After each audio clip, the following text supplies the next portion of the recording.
Picture this. You're watching the World Cup final. Ooh, sounds intense. It is. The tension is unreal. I bet. Scores tied. It's down to the last few minutes. And suddenly, Suddenly what? your star striker. The one who's been unstoppable all game. Yeah, the one weaving through defenders like it's nothing. I'm on the edge of my seat here. Well, get this. He starts moving, like he's stuck in slow motion. Oh no. Can't muster that final energy. Exactly, to get that winning goal. What happened? Did he cramp up? Maybe, or maybe. It all comes down to something way simpler. Simpler than a last-minute injury. I'm intrigued. What if I told you they could be all about what that player ate that day? You're saying nutrition could make or break a World Cup final? You better believe it. Yeah. Even at the highest level. That's mind-blowing. It is. And that's exactly what we're diving deep into today. Okay, I'm ready. With this fantastic book, Nutrition and Football. Oh, I've heard good things about this one. It's incredible. Yeah. And a big shout out to London Heartbeat's Z Academy for sharing it with us. Absolutely. Huge thanks to them. Before we kick things off, though, Yes. if you're loving these deep dives, make sure you're following us. Where can people find us? Facebook, Instagram, Spotify, and YouTube. You name it, we're there. We wouldn't want anyone missing out. Exactly. New episodes dropping all the time. Awesome. All right, back to Nutrition and Football. Let's get into it. Right from the start. This book lays down the law. How so? No sugarcoating. The physical demands of football are no joke. You're telling me it's not exactly a walk in the park. Not even close. Yeah. We're talking elite athletes covering 10 to 13 kilometers per match. Average. Average. Wow, that's a serious distance. It is. And that's not even the whole story. There's more. Way more. It's the intensity. That's what really sets football apart. Right. All those sprints and tackles. Exactly. High-intensity runs, explosive sprints, tackles, jumps. It's nonstop. It's a whirlwind of energy out there. And the book does this brilliant comparison What kind of comparison? between the top-class players and the lower-level pros. You'd think the difference wouldn't be that huge. Right. But the data tells a whole other story. Okay, I'm all yours. Get this. Top-tier players cover almost 30% more ground at high intensity. Seriously? And wait for it, 58% more distance sprinting. That's insane. It really shows you the level these guys are at. The athleticism is off the charts. Huh. And you know what else is fascinating? What's that? A lot of teams are using heart rate data now. To track player exertion? Exactly. To analyze and personalize training loads. That's smart. The book actually goes into the Danish national team's regimen. No way. What do they do? They use this data to make sure players are training at the perfect intensity. Not just pushing harder, but pushing smarter. Exactly. Which brings us to another point. Hit me with it. I think most people know football needs bursts of energy. Right? Of course, all those sprints. But did you know that the average oxygen uptake during a match, Hold on. Average oxygen uptake. is comparable to a marathon runner? You're kidding. So not just sprints, but sustained effort, too. Big time. Their aerobic system is working overtime. That's the system that uses oxygen for fuel, right? Exactly. But for those explosive moments, they need something else. Like what? Creatine phosphate and glycogen. Ah, the quick energy reserves. That's the stuff that lets them unleash those bursts of speed and power. I'm starting to feel the burn just thinking about it. That burning feeling. Yeah, in muscles. The book talks about that. It's the blood lactate levels. A byproduct of that energy production, right? You got it. And during a match, they can shoot up. How high are we talking? Sometimes over 12 milliliter. Ouch, that can't feel good. It's a sign those muscles are working hard. But here's the crazy part. What's that? The body adapts Adapts to what? to this prolonged, crazy exertion. How? When the primary fuel sources start running low, especially glycogen, What happens then? the body gets smart. It taps into its fat reserves. Like a backup generator. Exactly.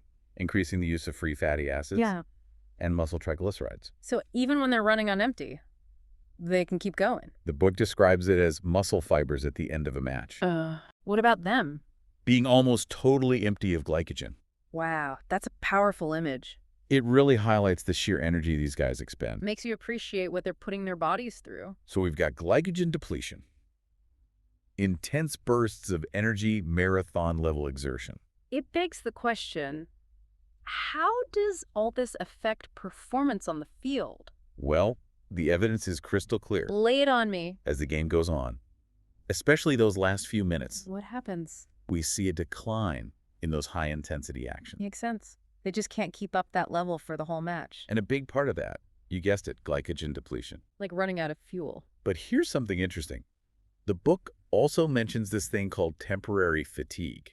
Temporary fatigue? What's that? It's like these moments during the match. Yeah, just at the end. Nope, where a player seems to hit a wall. And then? They bounce back relatively quickly. So like a mini energy crash and reboot? Exactly. So what's causing these dips? Well, there are a few possibilities. What? It could be a temporary depletion of that creatine phosphate, Okay. or maybe a buildup of potassium in the muscles, Interesting. or even just a quick blip in the communication between nerves and muscles. So their systems are just momentarily overloaded? In a way, yeah. But the amazing thing is, What's that? the body seems to recover from these pretty naturally. So they can get right back in the game. Pretty much. It's remarkable how resilient the human body is. Especially when you're talking about a high-intensity sport like football. Absolutely. Now, you'd think after all that exertion, the body would quickly restock its glycogen stores. That's what I would thought. But here's the surprise. What is it? The book points out that it's actually a pretty slow process. Really? How slow? Research shows even with a diet packed with carbs and protein, It still takes a while. it can take over 48 hours for those glycogen stores to fully recover. No way. So it's not as simple as just carb loading after the game. Nope, it's more complex than that. So what's the holdup? Well, a few things are going on. I'm listening. Remember all those explosive movements we talked about? The sprints, the tackles, the jumps. All of that. All that Mhm. stopping and starting, changing direction, the impacts. What about it? It causes microscopic damage to the muscles. Like tiny little tears. Exactly. Tiny battle wounds that need time to heal. And that slows down the glycogen replenishing. It seems so.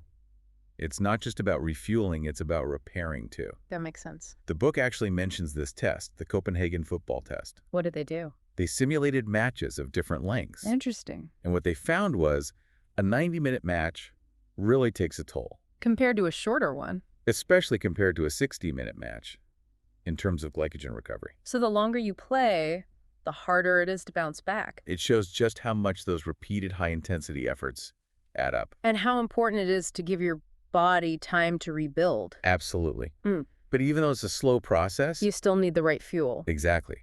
The book stresses that a carb-rich diet is still crucial. Like giving your body the building blocks it needs Precisely.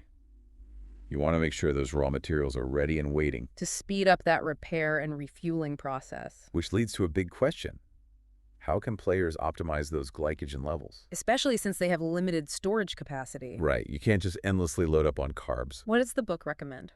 They give some specific guidelines based on training intensity and frequency. For example, On a day with moderate to heavy training, players should aim for 7 to 10 grams of carbs per kilogram of body weight. per kilogram of body weight. And the timing of those carbs is key too. When's the best time? Right after training or a match, Why then? because that's when the muscles are primed for glucose uptake. So they absorb it better. Think of it like a sponge ready to soak it all up. Makes sense. So you want to hit them with those fast-acting carbs. To jumpstart that recovery process. I like it. And get this, the book suggests combining those carbs with creatine. Creatine. Doesn't that help with muscle building? It does. But it also enhances glycogen resynthesis. So double the benefits. And I love that they give practical tips too For what? for incorporating high-carb foods throughout the day. Not just one big meal. Exactly. They even include a sample carbohydrate loading diet. I might have to steal that one. It's gold. But let's be real, What do you mean? some things can throw a wrench in even the best nutrition plan. Like what? Late-night games. Yeah, it's a tough one. You're trying to give your body what it needs. But you're also exhausted. It's a balancing act for sure. No doubt. And speaking of balance, What's next? let's talk about another crucial nutrient. The one that always gets a lot of attention. You're talking about protein, right? You know what? The supposed muscle-building champion. Everyone thinks footballers need tons of it. It's this idea that's everywhere. You see those images of athletes chugging protein shakes? And piling their plates with meat. Meat sweats galore? But does the science back it up? That's the million-dollar question. Let's see what nutrition in football has to say. Well, it turns out that whole mountain of protein thing might be a bit of a myth.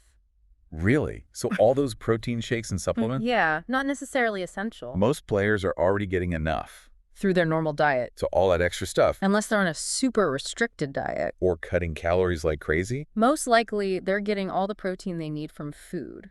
makes sense. I mean, real food has other good stuff too. Exactly. It's not just about the protein itself. It's about the whole package. The book talks about how the body processes protein, Breaks it down, absorbs it, and they highlight that the timing might be more important. in the amount. It's all about strategy. Fueling those recovery processes at the right time. So when's the prime time for a protein boost?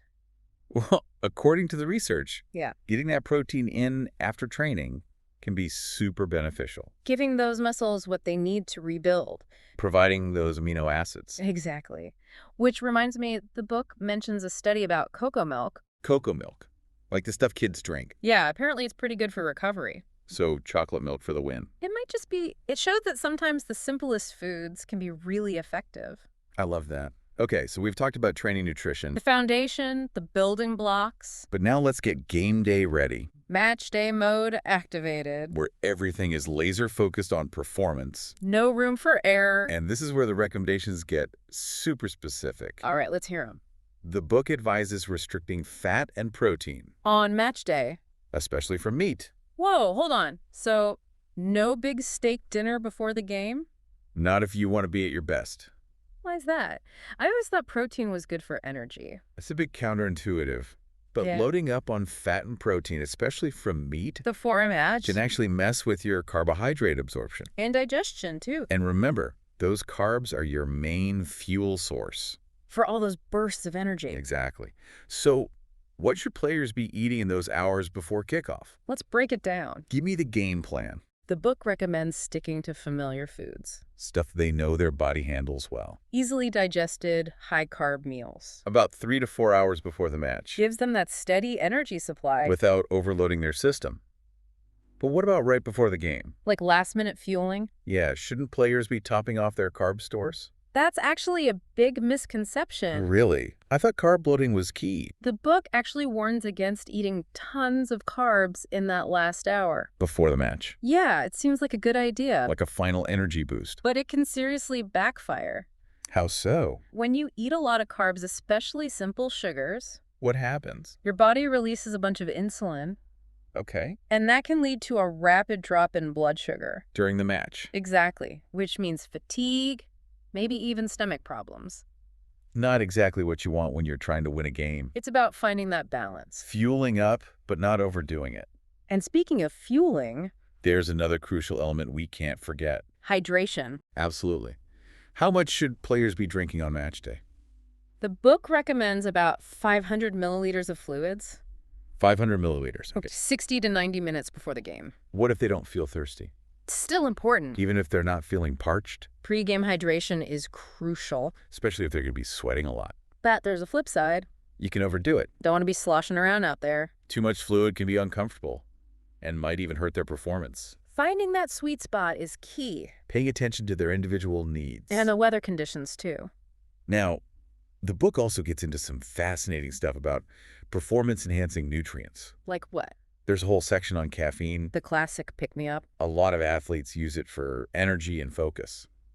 It's interesting how these substances can impact performance, They also explore creatine which we talked about earlier. and even beetroot juice. Beetroot juice, really? It's getting attention for its potential to improve blood flow. So, more oxygen to those muscles. It's incredible how much we're still learning. About the connection between nutrition and athleticism. But it's important to remember, This isn't about magic tricks. there's no substitute for good nutrition and hard work. These extra strategies might give you an edge. But they can't make up for a poor diet or lack of effort. And it's important to be cautious, too. Some of these substances can have side effects. And some might even be banned in competitions. Always a good idea to talk to a professional A sports nutritionist or doctor. before trying anything new. Now, nutrition in football doesn't just focus on the average player. They cover different groups too. Different needs, different challenges. There are sections for female players, Young athletes. even those following vegetarian or vegan diets, It's all about individualization. creating nutrition plans that fit each person. Like, for example, female athletes. They're more prone to iron deficiency. So they have to pay extra attention to their iron intake. And young athletes, They're still growing. their needs are different from adults. They need more calories overall. to support all that growth and activity, The book also tackles environmental challenges. like playing in extreme heat. Or at high altitude. The body adapts, but nutrition plays a crucial role. Like in hot conditions. You need more fluids to stay hydrated. And at high altitudes. You might need to adjust your calorie intake. Because you're burning more energy just existing. It's all connected. It's a holistic approach. Considering all those individual and environmental factors. There's no one-size-fits-all solution. And that's something this book really emphasizes. It's not just about performance on the field. It's about a sustainable lifestyle, Long-term goals. overall well-being, Making choices that fuel your body and mind. for the best performance today. And a healthy future. Remember that star striker we talked about? The one who seemed to run out of gas? We explored how glycogen depletion might have been a factor. What if that player had read nutrition in football? Could they have kept up that energy? Made that winning play? Changed the outcome of the game. Food for thought. Right. It really highlights how nutrition can be that hidden advantage. The edge that separates the good from the great. It's not just about fueling workouts or recovering. It's about fine-tuning your body. To perform at its absolute peak. Consistently and sustainably. We've covered a lot of ground in this deep dive. But there's one more piece of the puzzle. A challenge that footballers face all the time. You're talking about travel, right? Exactly. Maintaining optimal nutrition on the go. That's next time on The Deep Dive. And we're back. For the final leg of our journey through nutrition in football. We've covered a lot of ground. From the science of energy production to those matchday must-dos. But there's one more challenge that footballers constantly face. One that can really throw a wrench in their nutrition plans. Travel. Yes. The constant jet setting, the different time zones, the unfamiliar foods. It's like a logistical nightmare for anyone trying to stay on top of their diet. And for athletes who depend on optimal nutrition for their performance. It can be a real game changer. Nutrition in football actually dedicates a whole section to this. To travel nutrition. Yep. They lay out the potential pitfalls. And give some really solid advice on how to navigate them. Planning is key. Oh, absolutely. You can't just wing it when you're on the road. It's so easy to fall into the trap of grabbing whatever's convenient. Airport food, hotel buffets, those gas station snacks. Not exactly the fuel of champions. So what does the book recommend? Packing your own snack. Bring your own food. Even if it's just a few go-to items, it can make a world of difference. So you have healthy options readily available. And you're less tempted to make those impulsive, not-so-healthy choices. It's about taking control of your nutrition even when you're out of your element. And being adaptable, too. Adaptable? How so? Well, think about it. If you're traveling to a different climate, Like a really hot and humid place. you might need to adjust your fluid intake. Drink more to stay hydrated. And what about if the local cuisine is totally different from what you're used to? That's a tough one. The book suggests doing a bit of research beforehand. So you can find some healthy options that align with your needs. It's also important to be mindful of food safety. Especially in countries with different hygiene standards. You don't want to risk getting sick. Nobody wants a bout of food poisoning to derail their training. Or worse, affect their performance in a big game. So whether you're a seasoned pro with a team nutritionist, Or a young player heading to an international tournament. the principles of travel nutrition are the same. Be prepared. Be adaptable. And be proactive in managing those travel challenges. It's all about minimizing the unknowns. And keeping your nutrition on point no matter where in the world you are. As we wrap up this deep dive into nutrition in football, I keep coming back to this one idea. What's that? It's not just about individual players or winning games. It's about the bigger picture. It's about the future of the sport. We've seen how nutrition can impact performance, Make the difference between good and great. but it goes beyond that. It's about the long-term health of these athletes. Think about it. A young player who prioritizes nutrition from day one. They're not just fueling their body for today's training. They're building a foundation for a long and successful career, They're reducing their risk of injuries, enhancing their recovery. maximizing their potential. And in a way, they're pushing the sport forward. What if every footballer had this knowledge? This understanding of how to optimize their nutrition Imagine the impact on performance, on longevity in the on fight. overall athleticism. And it all starts with education. With resources like nutrition in football. That's why this book is so valuable. It gives players, coaches, parents, everyone involved. The tools they need to make informed decisions about nutrition. So if you're listening to this and you're part of the football world, Take this knowledge and use it, think about how you can optimize your nutrition. not just for today, but for the long run. And remember, this is just the beginning. Nutrition in football is a fantastic starting point. But keep learning, keep exploring. A huge thank you to London Heartbeat's Z Academy for sharing this book with us. It's been a pleasure diving deep with you. And to all our listeners, don't forget to subscribe. We're on Facebook, Instagram, Spotify, YouTube. Wherever you get your podcasts. We'll be back soon with another deep dive into a fascinating topic. Until then, keep exploring, keep learning, and keep diving deep.